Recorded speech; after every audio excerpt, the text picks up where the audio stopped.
Shalom, kembali kita bertemu dalam cinta kasih Tuhan di dalam renungan singkat kita pada tengah minggu hari ini. Hari ini berbicara firman Tuhan yang mengatakan hatiku tenang. Semua orang merindukan ketenangan atau kebahagiaan atau sukacita di dalam kehidupannya sehingga mendapatkan ketenangan batin yang sangat luar biasa. Firman Tuhan ini beralaskan atau berdasarkan oleh firman Tuhan itu sendiri, yaitu di dalam Mazmur 62 ayat 2 dan 3. Hanya dekat Allah saja aku tenang, daripadanya lah keselamatanku. Hanya dialah gunung batuku dan keselamatanku, kota bentengku, aku tidak akan goyah. Nah, ketika kita membawa hidup kita di dalam pengharapan di dalam tangan Tuhan Yesus Kristus, saya yakin dan percaya kita tidak akan goyah dan kita semakin kuat kota benteng kita, dan kita mendapatkan ketenangan yang sangat luar biasa sehingga kita dapat berkata, hanya dekat Yesus saja kita merasa tenang. Mengapa kita katakan seperti itu, Bapak, Ibu, Saudaraku yang terkasih? Kita mempunyai alasan-alasan yang kuat di dalam firman Tuhan, bahwa ada ketenangan yang sangat luar biasa yang diberikan oleh Tuhan Yesus Kristus. Mengapa kita katakan dekat Yesus hati kita merasa tenang? Karena yang pertama Bapak, Ibu, Saudaraku yang terkasih, yang terambil di dalam Yohanes 15 ayat 1-8 ini menceritakan di mana Yesus memberikan perumpamaan tentang pokok anggur yang benar. Yesus Kristus lah yang menjadi sumber kehidupan dan kekuatan kita. Mari kita lihat di dalam Yohanes 15 ayat 1-8. Yang menceritakan tentang firman Tuhan yang sangat luar biasa, Bapak Ibu.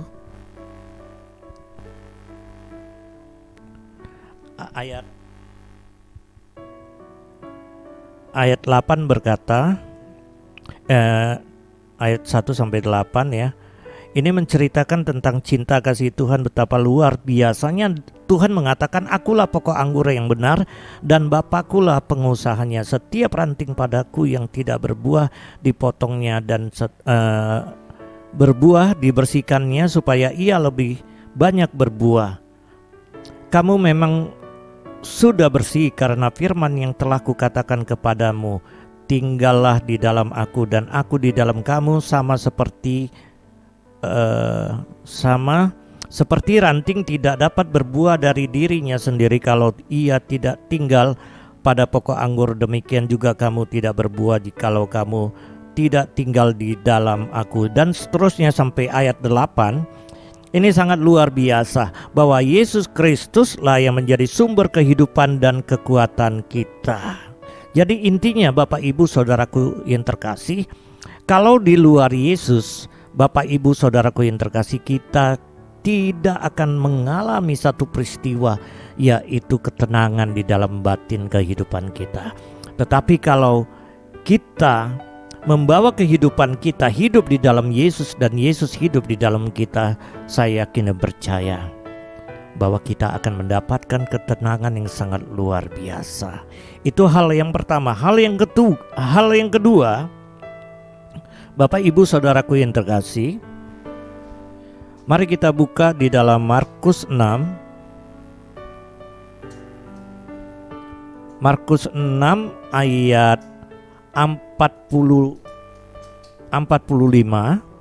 ya sampai 52. Ini menceritakan bahwa di dalam masa sulit Yesuslah yang sanggup merubah menjadi masa yang bahagia. Jelas sekali firman Tuhan. Sesudah itu Yesus segera memerintahkan murid-muridnya naik ke perahu dan berangkat lebih dulu ke seberang ke Betsaida. Sementara itu ia menyuruh orang banyak pulang. Ini menceritakan Bapak Ibu satu peristiwa yang sangat luar biasa yang menghimpit anak-anak Tuhan, orang percaya, yang memberikan angin sebagai badai yang mau memporak-porandakan iman percaya mereka. Tetapi apa yang dilakukan oleh Yesus, Bapak Ibu Saudaraku yang terkasih, ya, perhatikan ayat 51. Ayat 51, Tuhan berkata, lalu ia naik ke perahu mendapatkan mereka, dan angin pun redalah, mereka sangat tercengang dan bingung. Artinya Tuhan Yesus berkata seperti ini, naik ke perahu mendapatkan mereka dan angin pun redah. Artinya ketika kita melakukan setiap hari baca firman, menyembah, memuji nama Tuhan dan bersyukur melakukan apa yang Tuhan inginkan, berarti kita menyadari kita tidak mampu, kita tidak sanggup, kita tidak kuat untuk melewati angin badai kehidupan ini. Kita butuh Yesus. Kita butuh Yesus selalu ada di dalam perahu kehidupan kita. Jadi poin yang kedua, Bapak Ibu Saudaraku yang terkasih, ya, karena dalam masa sulit Yesuslah yang sanggup merubah menjadi masa bahagia. Nah, Bapak Ibu Saudaraku yang terkasih, mari yuk kita bawa kehidupan kita hanya berpengharapan kepada Yesus Kristus. Hanya Dia yang mampu merubah segala sesuatunya menjadi lebih baik lagi. Hal yang ketiga, Bapak Ibu Saudaraku yang terkasih, ya, karena kami kuat, kami mampu, kami sanggup, itu semua karena ada di dalam Kristus. Jadi di dalam 2 Korintus 4 ayat 7 sampai 10, mungkin nanti kita bisa baca bersama-sama, tetapi perlu kita perhatikan di ayat 7 ini sangat luar biasa. Ini memberikan satu dampak yang sangat luar biasa, bahwa ketika kita menyadari kita membawa kehidupan kita di dalam tangan kasih Yesus Kristus, yang senantiasa berpengharapan hanya kepada Yesus Kristus, maka kita akan menerima dampak yang sangat luar biasa. Kita kuat, kita mampu, kita sanggup, ya. Kita kuat, kita mampu, kita sanggup, itu semua karena Allah ikut campur tangan di dalam kehidupan kita. Artinya menjadi dasar poin kita bahwa kekuatan yang melimpah itu berasal dari Allah, bukan dari diri kita sendiri. Oleh karena itu, pesan firman Tuhan ini sangat luar biasa, sangat penting bagi kehidupan kita orang percaya. Kita tahu di luar sana angin sangat luar biasa, badai, ya, yang siap menunggu kehidupan kita mau diporak-porandakan. Tetapi jangan takut, kita mempunyai Yesus yang sangat luar biasa. Yang terakhir, yang keempat, Bapak Ibu Saudaraku yang terkasih, karena sudah saatnya kita harus tetap setia, ya, setia dalam segala keadaan apapun. Ada satu peristiwa, ada satu contoh yang bisa menjadi contoh buat saudara dan saya. Di dalam Habakuk menyadari bahwa situasi yang sulit itu merupakan ujian buat dia, ya, merupakan ujian. Dia, Habakuk, tidak menyalahkan Tuhan, ya. Ada buktinya dia tetap memuji Tuhan. Habakuk setia memuji Tuhan.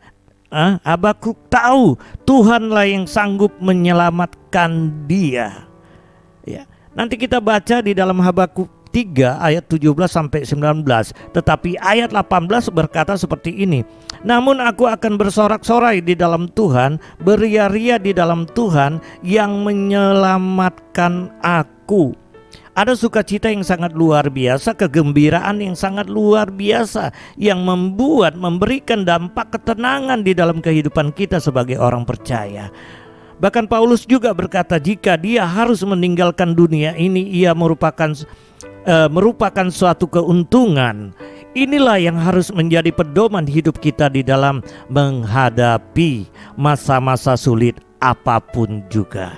Bapak Ibu Saudaraku yang terkasih, 4 hal penting ini menjadi penting di dalam kehidupan kita sebagai orang percaya. Jika saudara merindukan, semua orang pasti merindukan ada ketenangan di dalam hatinya. Mari saya mengajak senantiasa selalu mendekatkan diri kepada Tuhan Yesus Kristus, khususnya membaca firman Tuhan, merenungkan firman Tuhan. Mari yuk bersama-sama saling menasehati di dalam kasih cinta kasih Tuhan. Tuhan Yesus memberkati. Haleluya. Amin.